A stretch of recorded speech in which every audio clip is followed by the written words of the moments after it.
Hello, I'm Hannah, and this is Hannah's Books. My apologies for not getting this video up yesterday. Something unexpected came up and needed my attention. So let's get right to it. We've now finished Volume 1 of Tolstoy's War and Peace, which many of you are reading along with me. And today I want to talk just a little about what's happening in the third section of that volume, what I think it accomplishes, and how it echoes some of the actions from part 1 of this volume. I must admit that I am not yet totally in love with this book, although there's a lot I really appreciate. There are moments when I think, well, I'm still right at the beginning and it'll grow on me as I go on.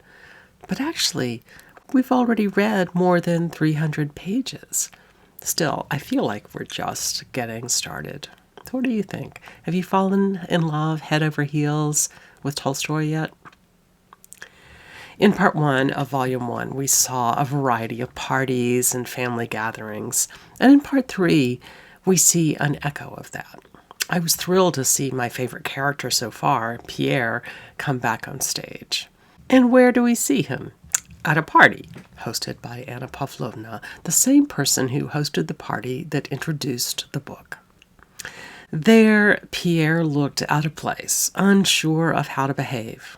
The guests all mocked him, at least behind his back. Now, everything has changed. Pevear has become a very wealthy man. So at the party, Pevear looks out of place and is unsure how to behave. But this time, the guests don't show it.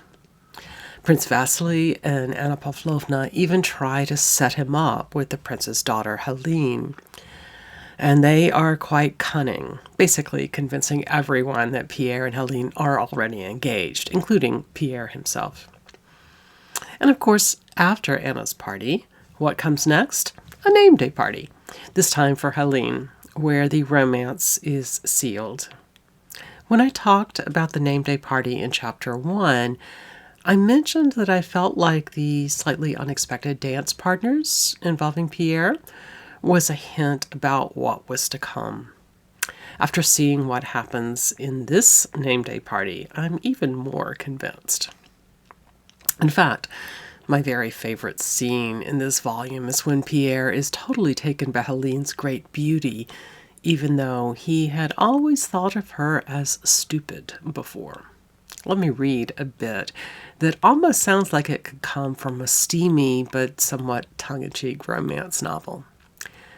Helene was wearing a fashionable evening dress cut very low in the front and back.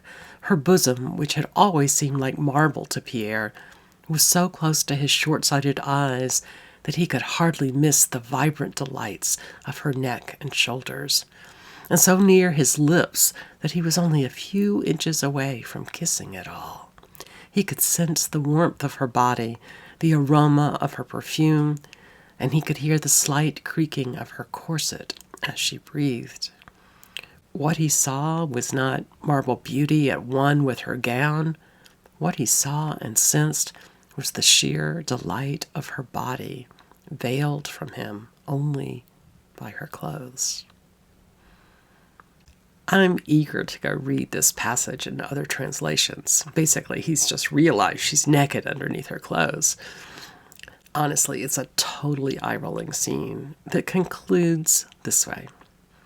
He had simply become aware that a woman he had known since childhood, of whom he used to say quite casually, "Yes, she's pretty," when people had told him she was a real beauty, he had become aware that this woman might now be his.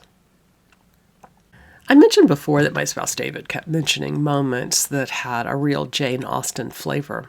I don't think the sexual tension in Austen's novels quite reaches this explicit level, but the machinations of older people is quite similar in a lot of ways.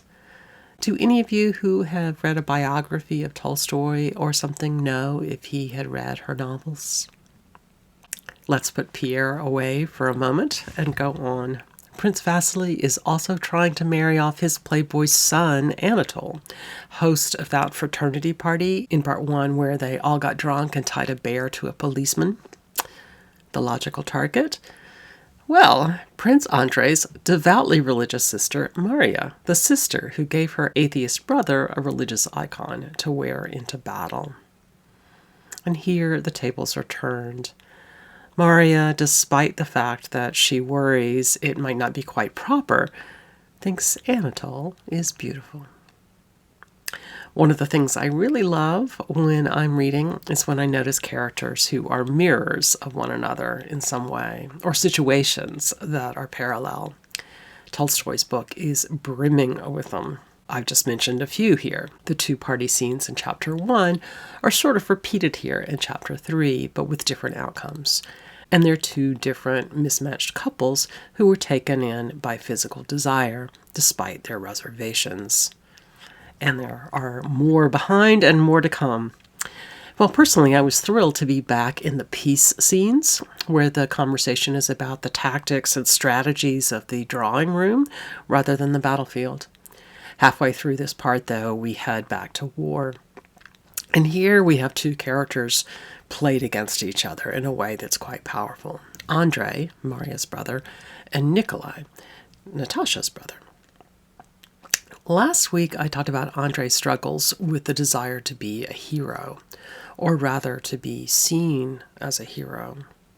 That storyline develops a bit here. Essentially, we see that he is willing to make sacrifices so he can attain the admiration and love of strangers. Nikolai, on the other hand, is almost the opposite. He's willing to sacrifice for the real people he loves most, including the Tsar. And we do indeed see sacrifices on the battlefield in this scene. The image of a desolate field with one of our main characters looking up at the sky has appeared a couple of times now, and each time it chokes me up. There are also some interesting parallels between people in the war parts and people in the peace parts. For example, Pierre utterly submits to the machinations of those drawing room strategists, even though he could easily take control if he wanted to. On the battlefield, Andrei is sure he can control everything, even though the situations he faces are not things he can change.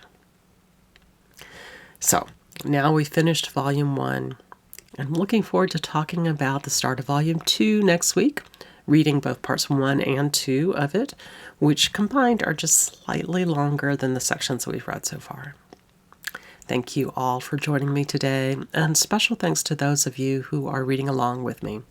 I hope you will be back for this continuing discussion of War and Peace next Monday.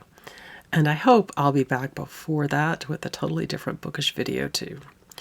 See you soon here on Hannah's Books.